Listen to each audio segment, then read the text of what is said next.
Hello, everyone, and welcome to this breaking news edition of Ignition Time. We have big news here. This just happened. A big announcement from President Trump, and I want you to see this for yourself.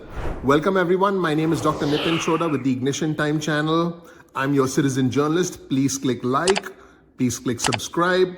Please enable notifications. This channel, the Ignition Time channel, is about the country, the economy, as well as your money. Here's breaking news, and this just happened in the Oval Office, a big announcement from President Trump. Let's take a look.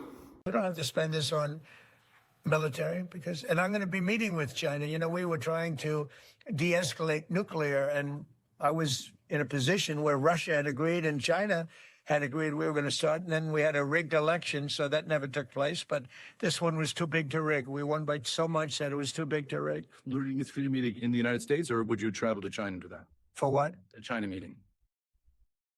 I tell people all the time, you know, the question is who's going to have the first meeting? Where are you going to? I say this to Putin, to President Xi. I say to everybody, never bothered me. You know, I'm willing to say I'll go first. It doesn't matter. It's the end result that counts.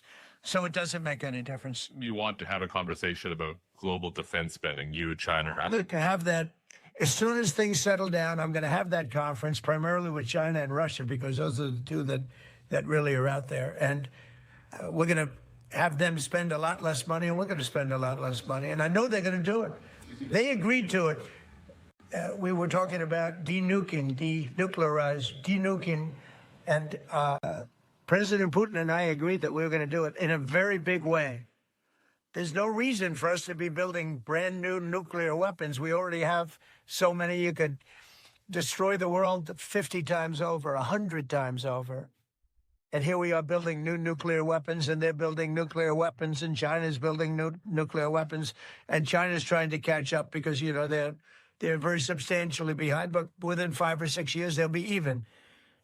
And we're all spending a lot of money that we could be spending on other things that are actually, hopefully, much more productive. Hopefully, there'll never be a time when we need those weapons. If there's ever a time when we need nuclear weapons, like the kind of weapons that we're building and that Russia has and that China has to a lesser extent, but will have, that's going to be a very sad day. That's going to be probably oblivion. Her conversations, or do you see one giant summit with you, Xi Jinping, and Vladimir Putin? Yeah, I could see that. Let things calm down a little bit. You know, when I left, we had no Middle East problem. We had no Russia going into Ukraine. They never would have done it. Putin never would have done it. And I came back, and we got like the whole world is blowing up. So when we straighten it all out, then I want to have one of the first meetings I want to have is with President Xi of China, President Putin of Russia.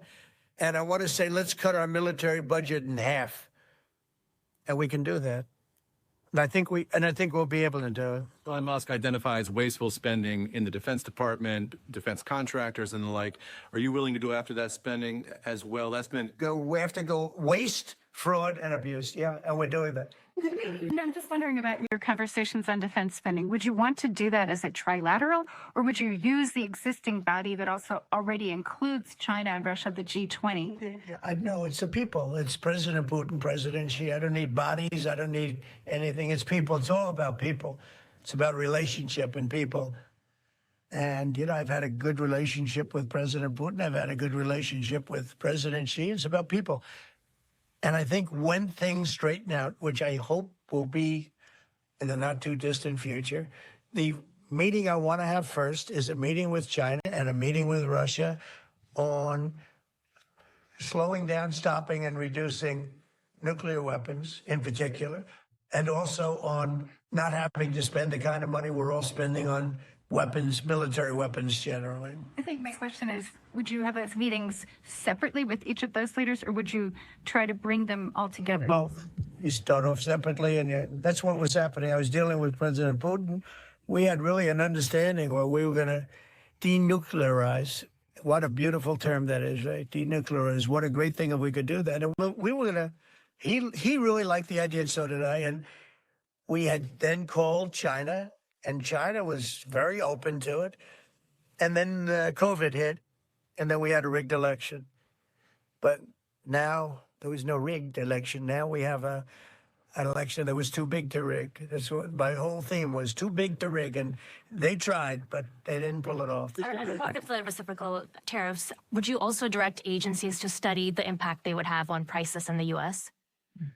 No, there's nothing to study. There's nothing to study. It's going to go well. The United States is going to become a very, very strong economically country. Yeah. In the past, you have spoken against BRICS. India is part of BRICS. Do you want to dismantle BRICS, or you want to? US want to be part? I don't care, but BRICS was put there for a bad purpose, and most of those people they don't even want to talk about it now. They're afraid to talk about it because I told them if they want to play games with the dollar, then they're going to be hit with a 100% tariff the day they mention that they want to do it. And they will come back and say, we beg you not to do this. BRICS is dead since I mentioned that. BRICS died the minute I mentioned that. And I remember when Obama and Biden in particular, I guess he said that, they have us over a barrel. They don't have us over a barrel. We have them over a barrel.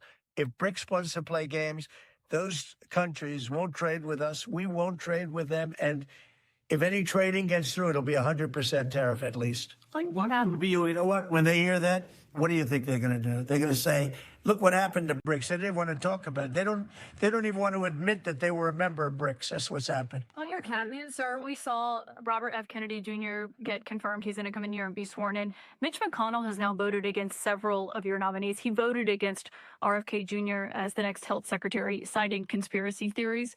What's your reaction to that? Well, I feel sorry for Mitch. And I was one of the people that led. He wanted to go to the end and he wanted to stay leader. He's not equipped mentally. He wasn't equipped 10 years ago mentally, in my opinion. He'd let the Republican Party go to hell. If I didn't come along, the Republican Party wouldn't even exist right now. Mitch McConnell never really had it. He had an ability to raise money because of his position as leader, which anybody could do. You could do it even. And that's saying a lot. But the fact is that he raised money and he gave a lot of money to senators. And so he had a little loyalty based on the fact that as leader, you could raise a lot of money. Senators would call me and they say, he wants to give me 20, 25 million. Can I take it? I'd say, take the money. But he engendered a certain amount of, I don't even call it loyalty. He was able to get votes. But I was the one that got him to drop out of the leadership position, so he can't love me. But he's not voting against Bobby. He's voting against me, but that's all right. He endorsed me. Mitch, do you know that Mitch endorsed me, right? You think that was easy? What? He had polio, obviously, and I don't know. I don't know anything about he had polio. Are you doubting that he had polio? I have no idea if he had polio. All I can tell you about him is that he shouldn't have been leader. He knows that. He voted against Bobby. He votes against almost everything now. He's a very bitter guy. And we have a very strong party. And he's almost not even really a very powerful member. I'd say he's lost his power. And it's affected his vote. And, it's one of those things. But in the meantime, Bobby did great, got more votes than anybody thought. And I think he's going to do phenomenally in that position. And everybody else likewise did well. Not only well, they got more votes than anybody thought. Tulsi, look at how she did. She did great. Marco got 99 votes. How about that? Marco got 99 votes. And Marco, by the way, I have to tell you, Marco Rubio has done a fantastic job. He's been a great Secretary of State. They're all doing great. But we're going to have a swearing in today, and maybe we're going to have a second one because I hear we have a couple of them coming up. And the man behind me is doing a fantastic job, Secretary of Commerce. And I think you're going to see something very big come from today's signing. This is going to be a very important. So that's it, everyone. Let me know what you thought of this breaking news. Please click like, please click subscribe, please enable notifications. Thank you so much for watching. Once again, this is Dr. Nitin Chhoda with the Ignition Time channel. Let me know what you thought of this news. Pretty big changes coming up for the country with this announcement. And I'm your citizen journalist. My name is Dr. Nitin Chhoda, and I'm looking forward to keeping you updated with all this kind of news on our channel. So again, please click like, please subscribe, please enable notifications. I'm looking forward to seeing you in the next episode of Ignition Time. Thank you. Bye.